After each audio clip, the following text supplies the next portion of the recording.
RBSC की 12वीं board की परीक्षाओं के लिए हिंदी साहित्य के मॉडल पेपर आपके 100% ऐसा ही आपके मॉडल पेपर आने वाला है। पूरी इसी प्रकार का पेपर आने वाला है आपके 23 अप्रैल को। हिंदी साहित्य का पेपर है राजस्थान आरबीएससी बोर्ड वाले कक्षा 12 के विद्यार्थी के लिए।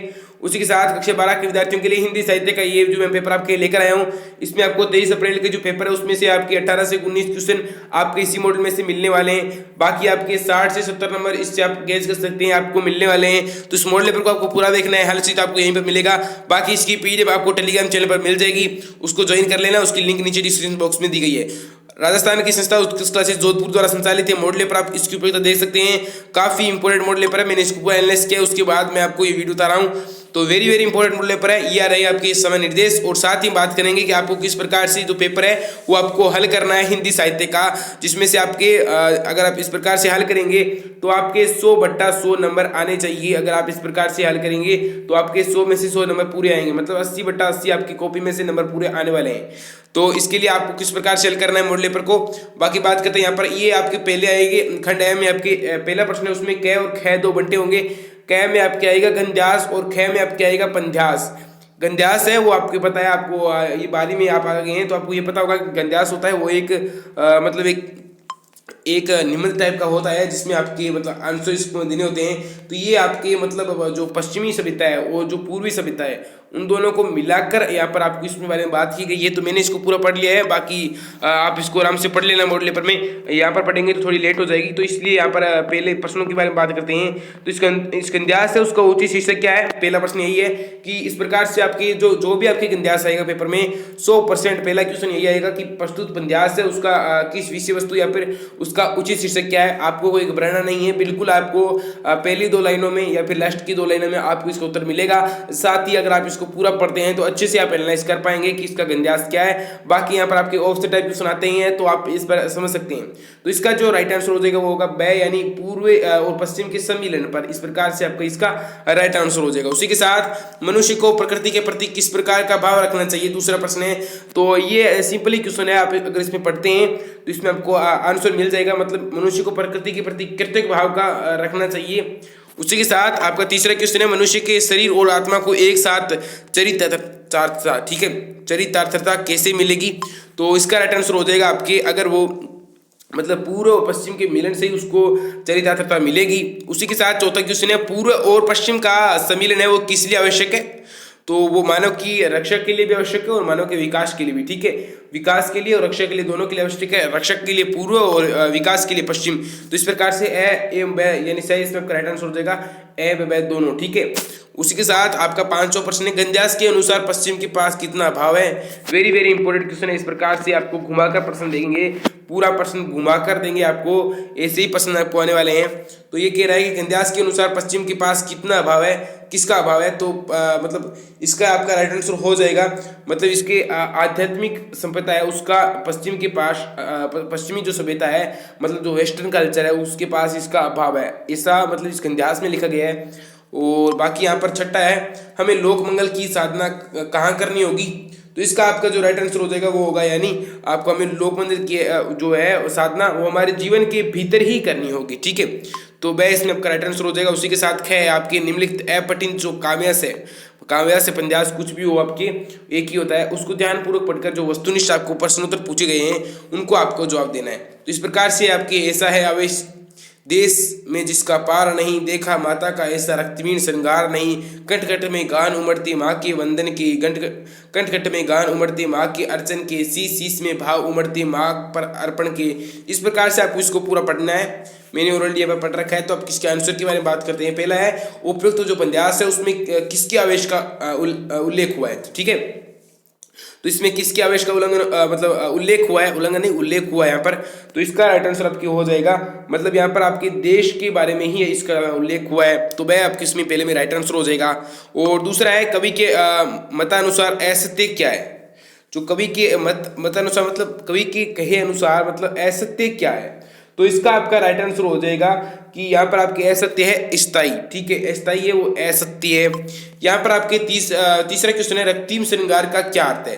तो रक्तिम श्रृंगार का अर्थ है यहाँ पर आपके वीर सपूतों का रक्त बलिदान करना रक्तिम श्रृंगार कहलाता है। ए आपकी इसमें राइट आंसर हो जाएगा। उसी के साथ चौथा है सोती जो शोणित तर्पण है उसका क्या अर्थ होता है। तो सोवियत चित्रपट में उसका अर्थ होता है शत्रु का शोषण करना, ठीक है, शत्रु का शोषण करना। वह आपकी इसमें राइट आंसर हो जाएगा चौथे में। उसी के साथ आपके 500 क्वेश्चन है कि पंजाब में माता का प्रतीक क्या है। तो पंजाब में माता का प्रतीक है राष्ट्र या देश की, मतलब राष्ट्र की या देश की है माता, राष्ट्र या देश को कहा गया है, यानी भारत माता को कहा गया है। उसी के साथ छठा क्वेश्चन है कंठ कंठ में ज्ञान उमड़ती माँ के वंदन में पंक्ति में अलंकार कौन सा है। तो यहाँ पर जो आपकी अलंकार है वो कौन सा, ये आपको बताना है। तो यहाँ पर आप देख सकते हैं, आपको यहाँ पर मतलब यहाँ पर पुनरुक्ति प्रकाश अलंकार है, ठीक है, पुनरुक्ति प्रकाश अलंकार है। वैसे यहाँ पर पुनरुक्ति जो है वो तो है ही, साथ ही अनुप्रास भी है, लेकिन यहाँ पर आपको पुनरुक्ति मुख्य रूप से आपको दिखाई दे रहा है, तो इसलिए पुनरुक्ति आपके इसमें राइट आंसर हो जाएगा, से आपके इसमें राइट आंसर होगा। उसी के साथ रिक्त स्थानों की पूर्ति कीजिए। पहला है को रस की आत्मा कहा गया। किसको रस की आत्मा कहा गया है? तो वो आपके कहा गया है काव्य गुणों को। क्या जो काव्य हमारे गुण होते हैं, काव्य गुण और काव्य दोष अलग अलग होते हैं, तो काव्य जो गुण होते हैं उनको मतलब रस की आत्मा कहा गया है। उसी के साथ होने पर पाठक अथवा श्रोता को काव्य से रसानुभूति नहीं होती है। क्या नहीं होने से, मतलब अगर काव्य दोष नहीं हो, काव्य दोष होता है, इसमें आपका काव्य दोष राइट आंसर होगा। काव्य दोष होने पर पाठक अथवा श्रोता को काव्य से रसानुभूति नहीं होती है, रस की अनुभूति नहीं होती है। उसी के साथ तीसरा है गीति का छंद में प्रत्येक चरण में कितनी मात्राएं होती है। तो वो आपके 26 मात्राएं होती है। ये आपको अगर आपने छंद पढ़े हैं तो आपको अच्छे तरीके से पता होगा। उसी के साथ जिसकी पंक्तियों में असमान मात्राएं, उसे कौन सा मात्रिक छंद कहते हैं?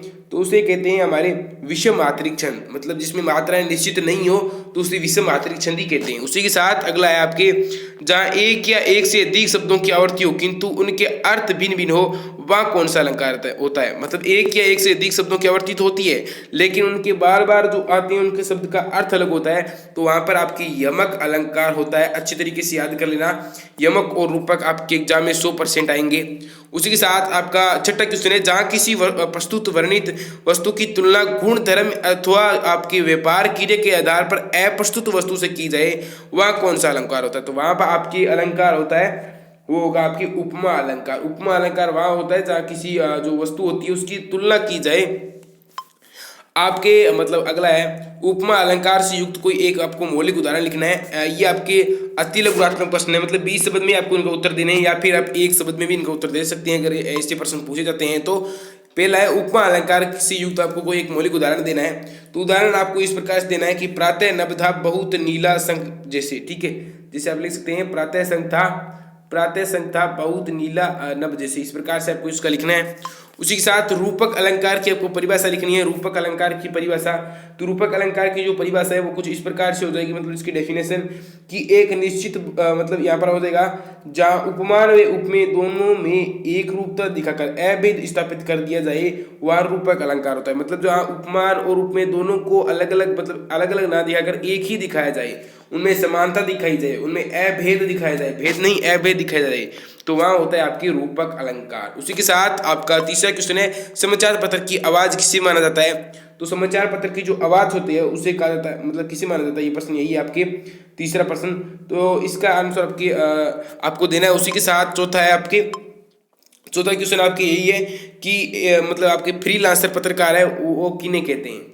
तो फ्रीलांसर पत्रकार किन्हें कहते हैं आपको मैं समझाता हूँ कि एक निश्चित भुगतान लेकर अलग अलग समाचार पत्रों में जो है मतलब लेखन करने वाले जो होते हैं, मतलब पत्रकार, उनको फ्रीलांसर पत्रकार कहते हैं। क्यों कहते हैं? क्योंकि जैसे कि अब मैं बात करता हूँ यहाँ पर आपके भास्कर है पत्रिका है, आप हमारे जो मेन समाचार पत्र है राजस्थान के, तो इसमें आपके अगर एक पत्रकार ऐसा भी है जो भास्कर में भी लिख दे, अगर भास्कर की एक मतलब एक न्यूज़ की मतलब आप उसको न्यूज़ के 2000 रुपये मिले, बाकी पत्रिका में उसको 3000 रुपये मिले, तो वो दोनों में लिख देगा, और जो भी उसके रेट सही बैठेगी उसके हिसाब से वो लिखता रहता है, कोई फिक्स नहीं होता है, तो उसे फ्रीलांसर पत्रकार कहते हैं, मतलब जो रुपयों के हिसाब से लिखते हैं उन्हें।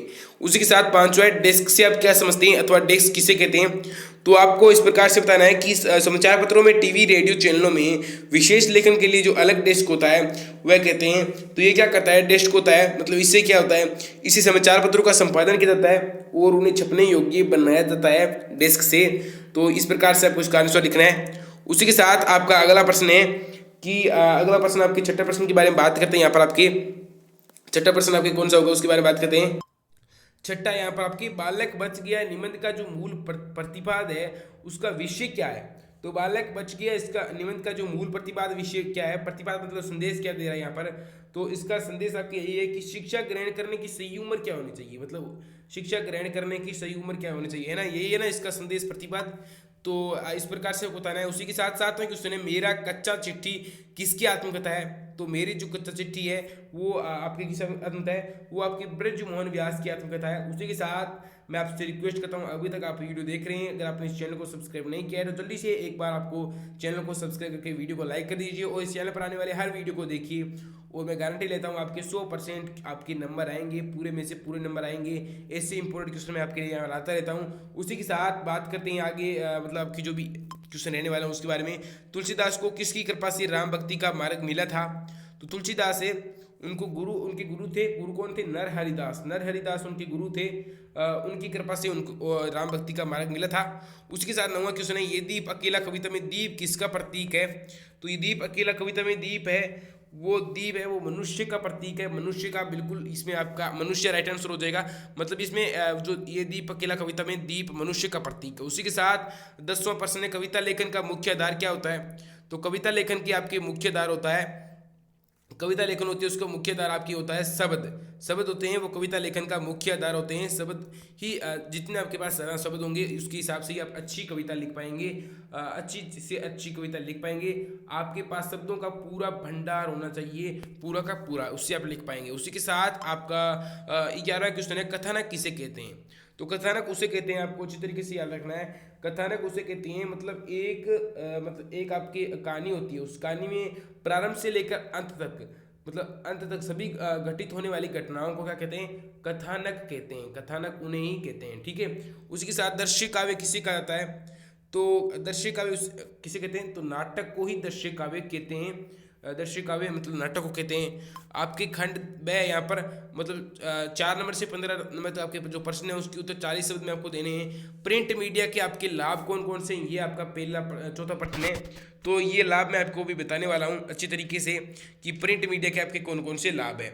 तो प्रिंट मीडिया के आपकी कुछ लाभ है, जैसे कि प्रिंट मीडिया को धीरे धीरे मतलब दोबारा या मर्जी के अनुसार पढ़ा जा सकता है। उसी के साथ किसी भी पृष्ठ या समाचार को पहले या बाद में पढ़ा जा सकता है। उसी के साथ इन्हें सुरक्षित रखकर संदर्भ की तरह इस्तेमाल किया जा सकता है। तो ये आपके प्रिंट मीडिया के लाभ है, तीनों के तीनों आपको अच्छे तरीके से याद करने हैं। उसी के साथ 5वां है, समाचार लेखन के 6 ककारों का आपको वर्णन करना है। तो ये ककार क्या होते हैं, समाचार लेखन में मतलब मुख्यतः जो मेनली खबर होती है, न्यूज होती है, उसमें 6 ही टॉपिक पर बात की जाती है। पहला होता है आपकी कब, मतलब कोई चीज़ कोई मतलब खबर है जैसे कि, तो उसमें पहले ये आपको प्रश्न आएगा कब हुआ, कहाँ हुआ, कैसे हुआ, क्या हुआ, कौन मतलब कौन कौन थे और क्यों हुआ, उसके ये सभी 6 ही आपके मोस्टली ककार होते हैं जो कि आपके इंपॉर्टेंट होते हैं। इन्हीं के बेस पर आपकी खबर होती है, तो इन्हीं के हिसाब से खबर बनाई जाती है, ठीक है। आपका 6वां क्वेश्चन है, मैंने भ्रमरस जीवन संचित, इस प्रकार से ये जयशंकर प्रसाद की जो रचना है देवसेना, उसके गीत पर आधार पर जो है संक्षिप्त आपको देना है। तो इसमें क्या होता है, वो मतलब जो देवसेना होती है वो स्कंदगुप्त को चाहती है, लेकिन स्कंदगुप्त होता है वो दूसरे देश वाले जो नरेश होते हैं उनकी बेटी को चाहता है। बाद में स्कंदगुप्त जब बूढ़ा होता है तब वो देवसेना को अपनाना चाहता है, मतलब उससे शादी करना चाहता है, लेकिन देवसेना उस समय उनसे शादी नहीं करती है स्कंदगुप्त से।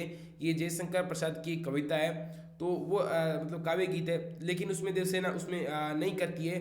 बाद में देवसेना को अफसोस होता है कि उसने मतलब जीवन में जिसकी भिखारी की तरह उसने भीख मांगी थी, उसका दुख हुआ था उसी स्कंदगुप्त को न पाने का। तो इस प्रकार से उसका 6वां आपके आंसर हो जाएगा।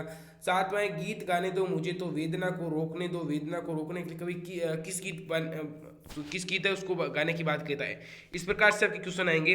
विष्णु खरे और सच्चिदानंद जो हीरासेन वात्स्यन जिन्हें अज्ञेय कहते हैं, उनका आपका साहित्यिक परिचय लिखना है। साहित्यिक परिचय में क्या लिखना है आपको, साहित्यिक परिचय में मैं पहले बताता हूँ आपको, साहित्यिक परिचय में जो रचनाएं होती है उनको लिखना है अच्छे तरीके से। बाकी आपको जन्म मृत्यु कुछ भी याद नहीं रखनी है। दूसरा, देवदास कहानी का आपको प्रतिपाद्य उद्देश्य स्पष्ट करना है। ये आपके हो गए।